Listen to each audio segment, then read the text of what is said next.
My son Nate was only 7 years old when I took him to the museum, Metropolitan Museum, and we were in the American wing, and we were walking past the Tiffany window, which was, beautiful.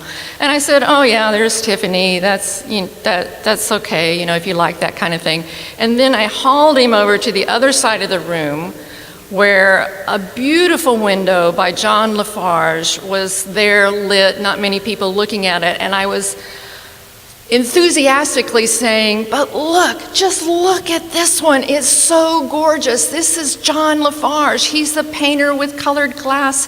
He's the one who developed the idea of putting more than one pane together to give you a saturation of color. He's the one who came up with the idea of opalescent glass. And he's the one that Tiffany ripped off so that he didn't make any money at it." And you could see Nate was kind of looking around like, "Does anybody else know my mom is a nut job?" And I felt bad for him.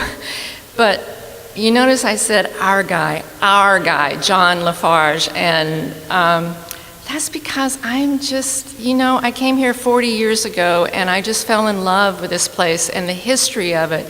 And so for all these years, I've just been totally in the tank. I drank the Kool-Aid. And I think one of the reasons I love it so much, not only for all of the things that we stand for, which are important, but because the history of this place is almost like biblical in its proportions. And it all begins with the laying of our cornerstone on July 1st, 1890. There were 2,000 people here, if you can imagine. And what's really interesting about the laying of that cornerstone was inside, and inside still, is a Burmese Bible. And that's where the real story of Judson begins, because this church begins with a man named Adoniram Judson, who was born of a congregational minister and his wife Abigail, for no particular reason saying that.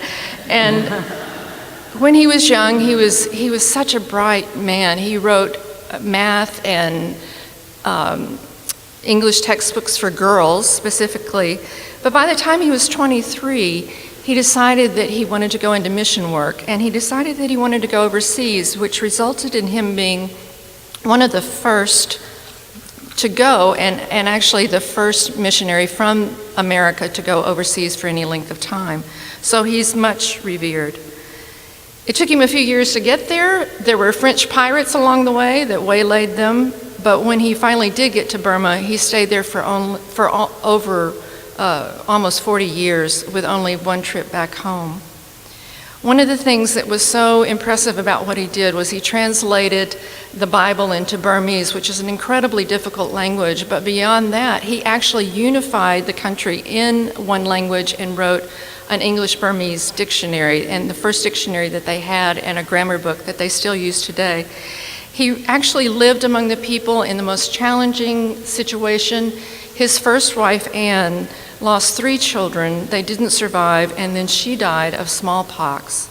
His second wife was Sarah Boardman. She was the widow of George Boardman. They had gone to Burma to be missionaries, but specifically with the Karen people, which is meaningful to me because my brother-in-law has done peace negotiations with the Karen people still in Burma.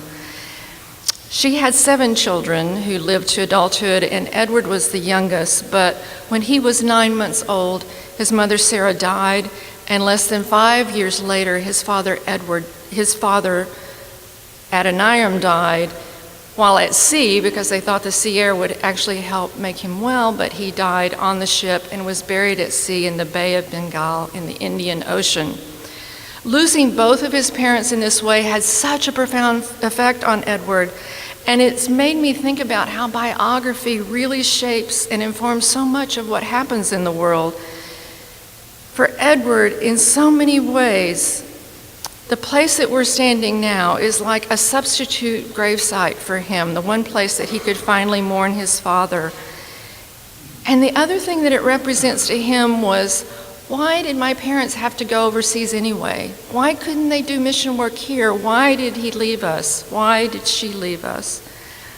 In fact, in the biography of his father, he dedicated the book to the children of missionaries the involuntary inheritors of their parents' suffering and rewards, this book is affectionately dedicated by one of their number. At the laying of the foundation that day, it was noted that this memorial church will be the first material monument to that great missionary. But now there's a Judson Memorial Church in Mandalay, Burma.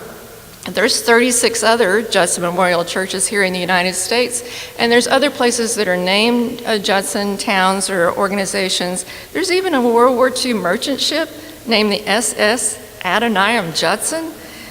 It survived 56 air raids in the Philippines and was able to unload its cargo, but how weird is that? I mean, oh, who doesn't want a warship named after them? In 1875, Edward had a cushy job out in North Orange, New Jersey, a very wealthy church, but he felt like he was being called to minister to the poor. So he took a church, Berean Baptist, that was on Bedford and Downing Street, not so far away, and he started thinking about how to build what he called the institutional church. That one is the kind of place that he imagined would serve the people in wildly imaginative programs that had not been done up till then, 24 hours a day, 7 days a week. He's quoted as saying, if a business firm should erect an expensive building and use it only 6 or 7 hours a week, could it expect to succeed? So there was the usual stuff like Sunday schools and choirs and classes and lots of services during the week, but there was also health care, one of the first in the country to provide that. English classes, cooking classes, there was a nursery school, there were lectures, and there were entertainments. He described the church's Sunday school as magnetic, just like it is today, right? But his purpose was a little more targeted. He wanted to bring in the immigrant children who were largely Italian and Catholic from the tenements of the South Village. He wanted to help them be more American. And in more menacing terms, he described the South Village as the most diseased tissue in the body municipal, for whom the strongest medicaments of the gospel should be injected. It is so painful to read that, and yet photos that I have here that show what it really looked like in this neighborhood on these very streets kind of drive home the horror of the squalor and what they were needing to be rescued from. It is truly a sobering sight. To make his dream a reality, a pivotal introduction was made with John D. Rockefeller, also a staunch Baptist, but as you may know, made a name for himself with his marauding ways when he was head of Standard Oil. And so not only was this giving Edward access to vast sums of money, but it also helped JD kind of spiff up his image. I mean, what better way to clean up the way people think about you than to hang out with this famous son of the famous missionary? Edward suggested to John D. that this was the perfect place for this church. The rich people to the north on Fifth Avenue could come here and minister to those living in the tenements of the South. I think his middle name was Naive because it never really happened. The people on Fifth Avenue did not want this kind of church or to be with that kind of people. And in the end, towards the end of his life, even Judson admitted that this may end up being called Judson's Folly. I wanted to tell you a little bit about the room, speaking of folly.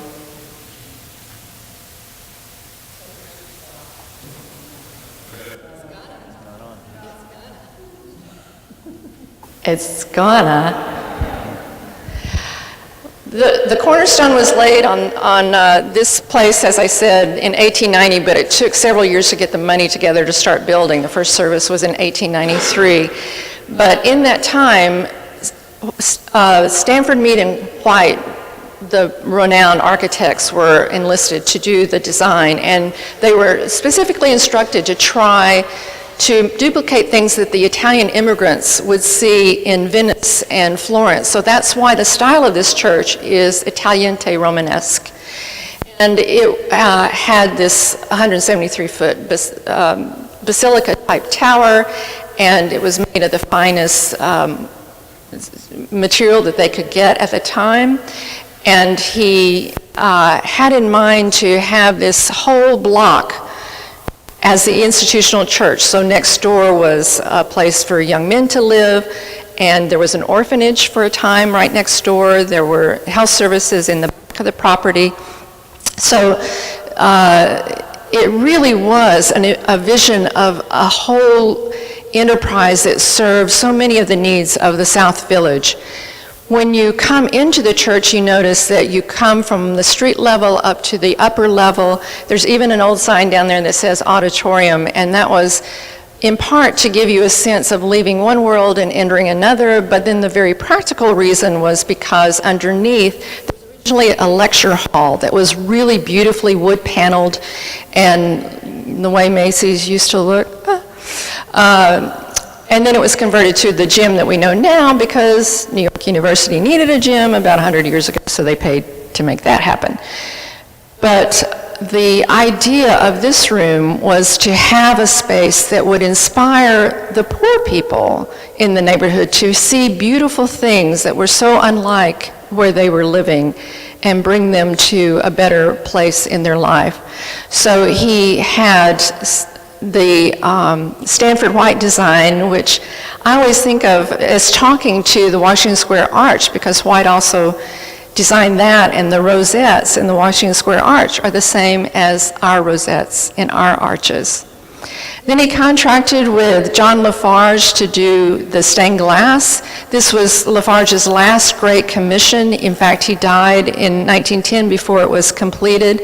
And this last piece that went in was St. George over there, the dragon slayer, so a little myth thrown in with everybody else. And his craftsman actually Edwards saved a watercolor drawing that Lafarge had made in order to make that last glass piece, and his craftsman worked on it in his basement in Montclair before it came here. He actually exhibited it in the front lawn, so imagine driving along Montclair and seeing St. George hanging out there.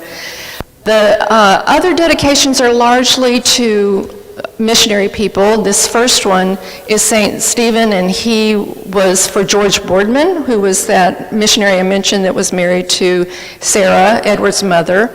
And then we have the infant Samuel. This was a man who donated a house in Hamilton, New York for the tenement children to go to in the summer. The infant Mary is for Lily, who died. Her parents made this memorial to her. She died before she was 17. This is St. Anthony, and that's another missionary one. This is the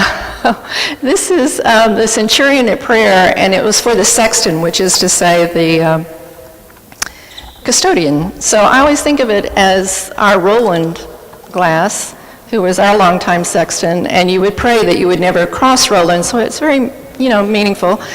And then we have St. George. That was for Miss Van Aken, who had the orphanage in Somerville, New Jersey. Then up in the balcony, you have Peter, Paul, and I so wish they'd put little infant Mary there. That would have been fun to have Peter, Paul, and Mary. But those were basically for biblical scholars and another missionary. And then these are called tondos. That's the round circle ones. And again, another missionary. And then a woman who gave $15,000, which was actual real money back in the day. And then when you've got the musical angel, and that was for a soprano who sang in the choir, and her husband, likely it was her husband who was a choir director. His name was who's Roy Woods Roy Woods Jr. is the comic, right? He was Leroy or something. Leroy Woods. So anyway, so a soprano made it into the room.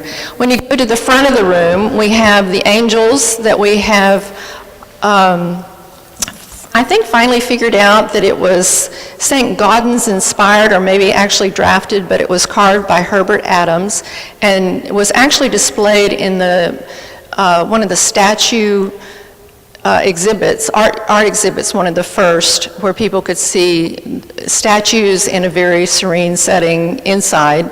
over 120 years ago. And then the stars on either side, although they look like the Jewish star, were actually at the time probably done, the six-pointed star was considered the star of creation, which reflected the 6 days of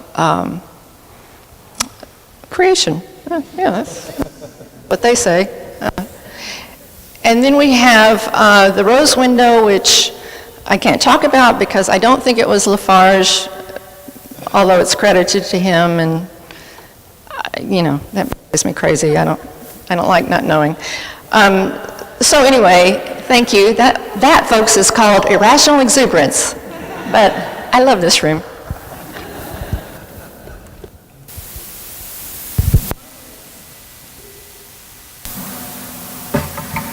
Monuments often say less about the person than those doing the memorializing. Even as this church says so much more about Edward's pain and loss as it does the sacrifice of his parents. Of course, so many of our memorials are to those who have died in war. We long to preserve the memory of their sacrifice so we don't feel like they've died in vain. There's a wonderful scene in Patty Chayefsky's movie, The Americanization of Emily, in which James Gardner, as Lieutenant Charles Madison, says, "We shall never end wars, Mrs. Barham, by blaming it on the ministers and generals or warmongering imperialists or all the other banal bogies. It's the rest of us who build statues to those generals and name boulevards after those ministers. The rest of us who make heroes out of the dead and shrines of our battlefields. We wear our widow's weeds like nuns, Mrs. Barham, and perpetuate war by exalting its sacrifices." Maybe that's why the God of the Old Testament kept asking for altars of worship instead of graven images of gold. In recent months, we've had to confront the fool's gold and hollow tin of the over 650 Confederate statues that have littered our country. We're learning their true history, far from the noble idea that the dead noble idea of honoring the dead, and more the concretizing of racial intimidation in an effort to rewrite history. Even Robert E. Lee, as we've now found out, was not in favor of Civil War memorials. He said, wiser not to keep open the sores of war. Coincidentally, it was his wife's family on the Potomac River that was turned into Arlington Cemetery, where many of the Union soldiers are buried. Many of these statues are finally being removed, but as New Orleans Mayor Mitch Landrieu has said, it wasn't without death threats to the contractors, and one contractor even being car bombed. The fear behind those who shout, "You will not replace us," is palpable. We humans just don't do transitions so well. But we are transitioning inexorably toward a new world, like we like to sing. But maybe it took not doing all the winning to help understand something maybe we needed to lose. The Vietnam Veterans Memorial was vilified in the beginning. Why were these names not exalted, lifted high with a suitable heroic figure on top? Well, for one thing, Maya Lin was unencumbered when she designed the memorial. She only sketched it out to fulfill a class assignment. She envisioned a place a person could enter as if going into the grave, my words, or an open wound, hers, and mourn the sons, fathers, sisters, mothers, friends, all the beautiful lives that were lost to them. In this, and more recently in the Civil Rights Memorial in Montgomery, Alabama, Lynn has devised places of pilgrimage, as the New York Times put it, where merely to touch seems to heal long broken hearts, reconciling armies of veterans, assuaging historic wounds. And now we have the newly opened National Memorial for Peace and Justice to commemorate the victims of lynching. Just seeing those names, reading the names, seeing the soil in jars over which bodies were hung, that strange fruit of our past telling a powerful story is so moving. Organized by the Equal Justice Initiative and Brian Stevenson, it is a way into our most painful conversation. Stevenson said, "I'm not interested in talking about America's history because I want to punish America. I want to liberate America." Is it possible that this kind of truth-telling will finally set us free? I want to tell you about the bulletin cover. That story begins in 2012 when Asia Harris and Joe Tucker brought their beautiful firstborn, Ajani, and they were dedicating his name. And a small group of us had gathered here in a circle, and when his name was given, he was lifted up into the air, and it was the most beautiful thing. But it was also hard because I was sitting here and I was looking back, and all I could see around me were all these white faces. I mean, they're beautiful, but it's not the world I know here in New York or the one that I want. It made me sad, and I kept wondering how this wonderful room that I love could be more expressive of maybe not who we are, but who we want to be, the kind of world we want to see reflected. So the question is, can monuments change? Can they live and breathe and speak to us still? Not long after that day, I saw one of Kehinde Wiley's paintings. It was large and magnificent, stately, like stained glass portraits. And ever since then, I've imagined this work in these blank alcoves on the west wall. The kind of remembering and memorializing I hoped and longed for.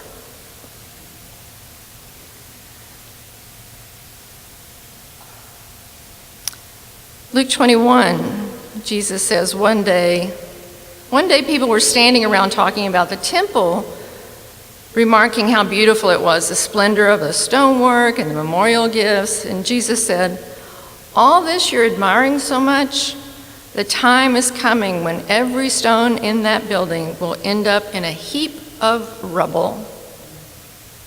Sweet Jesus, what a buzzkill. I mean, the temple won't always be here?